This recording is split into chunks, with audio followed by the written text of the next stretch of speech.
आणि उपस्थित भावांनो आणि बहिणींनो, मला याचा आनंद वाटतो की या राजगिरी बुद्ध विहारामध्ये इथे येण्याची माझी 4थी वेळ आहे. पण यावेळेस प्रामुख्याने मला माझे मित्र प्रवीण वाकडे यांची आठवण झाली. ते आज नाही आहे. मागच्या वेळेस त्यांनी मला बोलावलं, ते बुद्धचरणी गेलेले आहेत. पण आज सावित्रीबाई फुले यांच्या जीवनाचा अभ्यास करताना, विचार करताना मी प्रामुख्याने त्यांनी सांगितलं की असं म्हणतात, यशस्वी माणसाच्या पाठीमागे त्यांची पत्नी असते, नारी असते, आणि म्हणून तो व्यक्ती यशस्वी होतो, सफल होतो. म्हणून मला असं वाटतं की महात्मा ज्योतिबा फुले हे ज्या पद्धतीने आज जगभर अजरामर झाले आपल्या कार्याने, त्यामागे त्यांची जी प्रेरणा आहे ती क्रांतीज्योती सावित्रीबाई फुले होती. सावित्रीबाई फुलेंनी जर सक्षमपणे, भक्कमपणे साथ दिली नसती त्यांना, तर कदाचित ज्योतिबा इतक्या पद्धतीने काम करू शकले नसते. आपण पाहतो एखादं काम आपल्याला करायचं आहे, धम्मकार्य जर करायचं असेल आणि भाऊ जर बाहेर गेले तर आमची बहीण त्याला निघून चालले, त्याला बाकी कामं नाही का तुम्हाला, तर मागे घेऊन या, चालले तिकडे कुठं, फिरला भाऊ मागे. असं मी पाहिला का, तुम्ही नसेल पाहिलं पण मी पाहिलेलं आहे. म्हणून क्रांती ज्योती सावित्रीबाई ही ज्योतिबासाठी कशी होते, पूरक होते, सपोर्टेड होत्या. त्यांचं काम, ज्योतिबाचं काम जे आहे आता सांगितल्याप्रमाणे सावित्रीबाईंनी पुढे केले. सत्यशोधक समाजाचं कार्य असो की सेवेचं कार्य असो, एकंदरीत त्याच्या जीवनातून 2 गोष्टी प्रामुख्याने दिसतात. शिक्षणाचं काम त्यांनी प्रामुख्याने केलेलं आहे.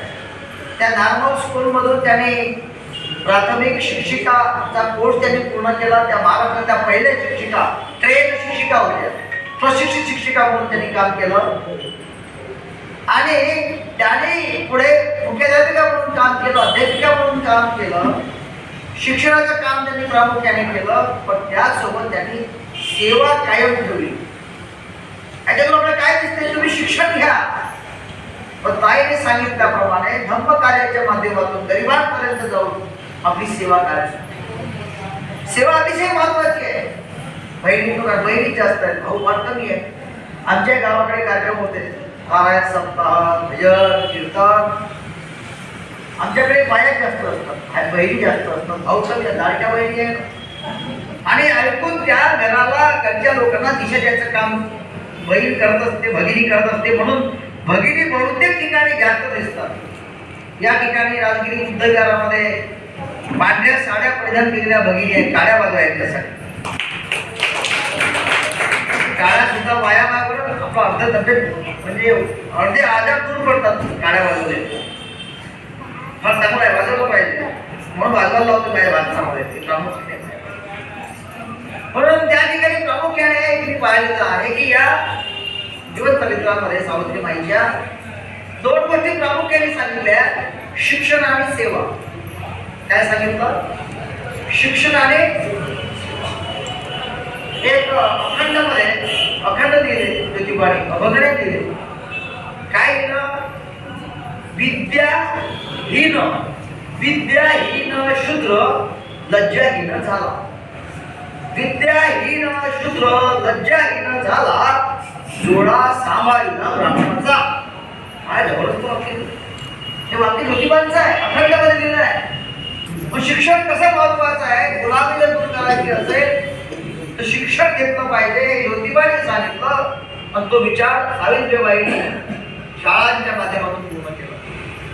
आता बहुतेक आपण शिकलेलो आहोत, घरातल्या सगळ्या मुली शिकलेल्या आहेत, शिक्षण घेतलं आहे, बाबासाहेबांच्या कृपेने झालाय.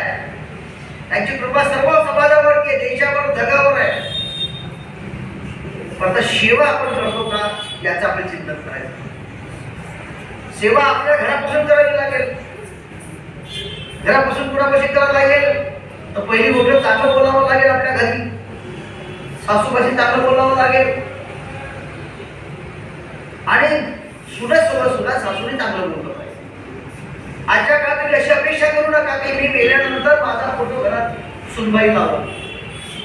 हे खोटी गोष्ट आहे. जुना काळ गेला.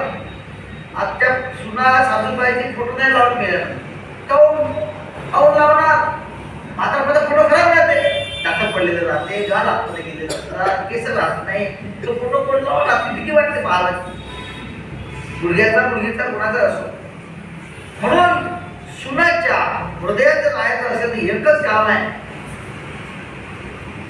तुम्ही चांगलं केशी वागा आणि सुनानं सासूची सेवा करा. आई सांग बस त्याच्या हृदयात कायम राहाल. फोटोची गरज नाही असं मला वाटतं. सेवा ही धन संपत्ती खरे न सरे जन्मोजन्मांतर. सेवेचं फारच महत्व आहे. दुसरं नाही करता येत तर दुसरं काम करा. ज्या गावात विहार नाही तर विहार होण्यासाठी प्रयत्न करा. गावागावातल्या बायांपर्यंत पोहोचा. खेड्यामध्ये अजूनही हा विचार गेलेला नाही. या बुद्धाचा विचार सांगण्याची गरज आहे. शहरामध्ये जागृती चांगली आहे पण खेळत नाही आहे अजूनही. कारण अंधश्रद्धेतून बाहेर काढा. आणि बुवा बाबांच्या मागे लागले लोक हे मी पाहतो आहे की माझ्या गावामध्ये गेटकर माझ्या एका बहिणींनी म्हणजे जवळच्या बहिणींनी दुसरी बाई शेतातून कापूस घेऊन येत होती. तिच्या डोक्यावरती टोपलं होतं म्हणजे कापसाचं मोठं ओझं होतं. माझ्या भगिनींनी म्हणजे माझ्या जवळच्या बहिणींनी ते फक्त मदत केलं. ते डोक्यावरचं ते कापसाचं ओझं उचलण्यासाठी मदत केली. फक्त उचलून दिलं घरी आल्यानंतर. साहेबांच्या बाईला आला जिने कापूस आणला ते. दुसऱ्या बाईला म्हटलं तुझं ओझं करून उचलवलं संध्याकाळी तिने जादू केली. तिच्याकडे सकाळी त्याच्यात बाया जादूगिरी बाई म्हणून पाहा लागल्या. कोणी बोलत नव्हत्या. तिने मदत केली तशा दृष्टीने. म्हणजे या पद्धतीचं वातावरण अजूनही खेड्यामध्ये आहे. मी त्यावेळेस श्याम जागडे साहेबांना माझ्या गावाला बोलवलं. 1992ची गोष्ट सांगतो. 92 विश्वास विहिरीला बोलावलं. राजुऱ्याचा तो शिक्षक अंधश्रद्धेतून समिती त्याला चालवला माझ्या गावात. असा प्रकार झाला. जेव्हा आमच्या गावात कार्यक्रम घेतला अंधश्रद्धा निर्मूलन भानामध्ये भूत 91 तेव्हा कुठं त्या गावामध्ये ते मग जागृती झाली. मग त्या बाईची चांगल्या बोलत. ही अवस्था आजही आहे लक्षात ठेवा. आर्थिक परिस्थिती तेवढी बदललेली म्हणून त्यांच्यापर्यंत बुद्ध तत्वज्ञान पोहोचवणं अत्यंत गरजेचं आहे. दुसरं हा मोबाईल कुठे गेला आता ऐकलं. मोबाईल आपल्या घरी आहे. हा तर डेंजर आहे मोबाईल. मोबाईलमुळे आपण आपल्या एकमेकाशी बोलणं बंद केलं आहे. मग बोलत असताना प्रेम राहील का. प्रेम नाही राहून सेवा होईल का. अजिबातच नाही. मोबाईल पहा आपला लिमिट मर्यादा. आपला बुद्धांचा देश आहे. बुद्धांचे आपण फॉलोअर्स आहोत. आणि मोबाईल म्हणून जर गोंधळ व्हायला लहान पाहिजे तसं वाटते घरा आपण कुठेतरी चाललो चांगलं कमी हार्डेडच लहान लहान थोडं त्याचे आहार केलेले एकदम बेकार काम आहे. त्यामुळे विहारामध्ये विचारांचे कार्यक्रम होणं गरजेचं आहे. भावात्माने पाहिजे. तुम्ही ज्या पद्धतीने इथं आलेले आहे बुद्ध वंदना केलेलं आहे. लहान पोरांना दाखवण्याची गरज आहे. मोबाईल घेऊन थोडासा बंद ठेवा. कंट्रोल ठेवा. निरीक्षण ठेवा त्याच्यावरती. नाही तर आपण यंत्रणा करत राहून आपल्या पोरं मिळून जाईल. फार मोठी जबाबदारी तुम्हाला सर्वांवरती आहे. मुलं घडवणे म्हणजे खऱ्या अर्थाने सावित्रीबाईचं काम करणं असं मला वाटते. म्हणून शिक्षण आणि सेवा शेवटचा काळ जो आहे आनंदात घालवा. खूप ताणतणाव घेऊ नका. वंदना करा, मेडिटेशन करा, ध्यानधारणा करा. हे गरजेचे शरीरासाठी आवश्यक आहे. आणि छोट्या छोट्या गोष्टी आहेत. ग्रंथ वाचन त्याचे ताई आता ग्रंथ घेऊन आले. मला आनंद झाला. टाळ्या वाजवा ताईसाठी. टाळ्या वाजवा.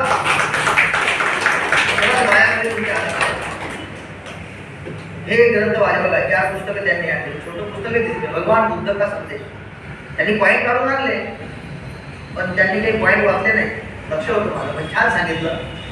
अशा बोलणाऱ्या प्रबोधनकार नव्या दमाचे लोक तयार झाले पाहिजे. आपल्या भगिनी तयार झाल्या पाहिजे. आणि गावागावाला खूप पोहोचली पाहिजे. गावातल्या लोकांना आजही बुद्ध तत्वज्ञानाची अत्यंत गरज आहे. मी अनेकदा इथं आलो मी सांगितलेलं आहे. मी जरी कुणबी समाजाचा असलो तरी माझं वावर बौद्ध धर्माच्या भावासोबत लागू नाही. मला नेरकरी तोच आहे. माझ्या वडिलांनी कधी आम्हाला हा कोणता जातीचा शिकवला नाही. एक आमच्या धुऱ्यावरती एकच मळतो माझ्या बाबाजीला अनुभव. आणि त्या मळत्यातलं पाणी आमच्या शामराव भाऊ बांबोडे पित होता, विनोद भाऊ डुबे पित होता आणि बंडोपंत पुढे वडील पित होते. एक असं मला सांगितलं नाही. आमच्या विनोदराव डुबेच्या घरी लग्न असलं आम्ही ते हिरम वापरतो लाडू करून देण्यापासून. असं कधीही मला शिकवत नाही. त्यामुळे सर्व आपण समान आहोत, आपण सारे एक आहोत हाच विचार घेऊन मी आजही आणि पुढे काम करत राहणार. राजगिरी बुद्धविराच्या निमित्ताने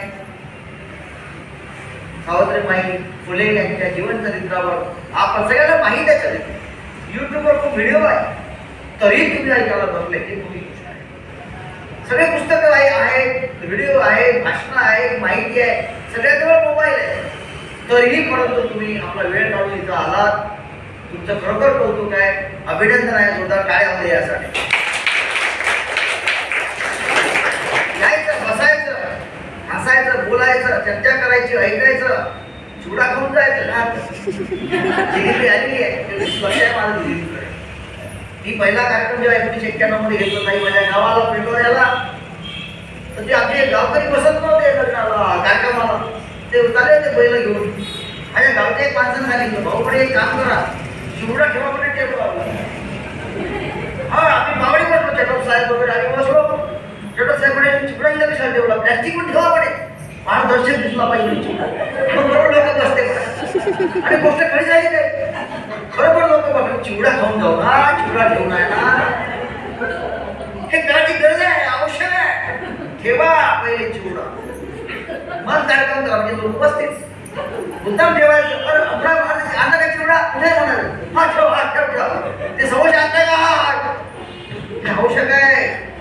सगळ्या पद्धतीने काम करावं लागणार आहे. तेव्हा तुमचं राज्य पूर्ण जर तुम्ही कुठलं एकदम गंभीर लोक थांबणार नाही, कोण थांबणार नाही. हे काय लावलं म्हणून नव्या पिढीला त्याला जोडून घेण्यासाठी तुम्हाला काही ट्रिक्स वापरावे लागतील.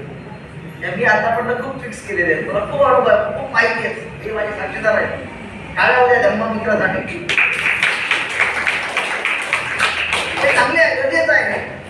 ताई खूप छान बोलले आहे, ताईचं कौतुक आहे, माझ्या शुभेच्छा आहे. व सर्वांना धन्यवाद. आमच्या भगिनी भजन म्हणतात, आमच्या गुरुदेव शिवामंडळ ते आहे मागच्या, हा विश्रामबाई त्या सुद्धा छान कार्यकर्ते आहेत, खूप तळमळीचे आहेत. लोकांना जोडून घ्यायचं काम, ही तळमळ महत्वाची आहे. सर्व ते गावाला स्वच्छता करणे, दिंडी काढणे, वेगवेगळे कार्यक्रम करणे, याच्याकरता ते मंडळ काम करते. गावात तुळजी महाराजा विचाराने तुम्ही सुद्धा छान काम करता. तुमचं संघटन असं कायम आलं पाहिजे. सावित्रीबाईंनी संघटनेचा संदेश दिला, त्याने किळगुळचा कार्यक्रम घेतला, म्हणजे संघटन, महिलांचं संघटन झालं पाहिजे. एकटी महिला नाही येऊ शकत नाही, सर्व महिला एकत्र आल्या तर संघटन चांगलं होऊ शकते, त्याच्याकडे काम होऊ शकते. एवढं बिहार उभं केलं, एका माणूस करू शकते का नाही. किंवा सर्वांच्या घरचे पैसे लागले का या कामासाठी, हातभार लागला, आर्थिक सहयोग मिळाला. इथे छान बुद्धविहार या ठिकाणी तयार झाला आहे. मेन रोडवरती आहे बुद्धविहार. कुणालाही माहिती आहे की राजगिरी बुद्धविहार कुठे आहे. हे गरजेचं आहे. ते तुम्हाला सगळ्या समाज बांधवांनी हातभार लावले. कुठलंही काम सर्वांनी हातभार लावला तर तेव्हा ते काम होऊ दे. मला इथे बोलावलं त्याबद्दल सर्व भाऊसाहेबांचे मी आणि आभार मानतो. धन्यवाद. नमस्कार. धन्यवाद.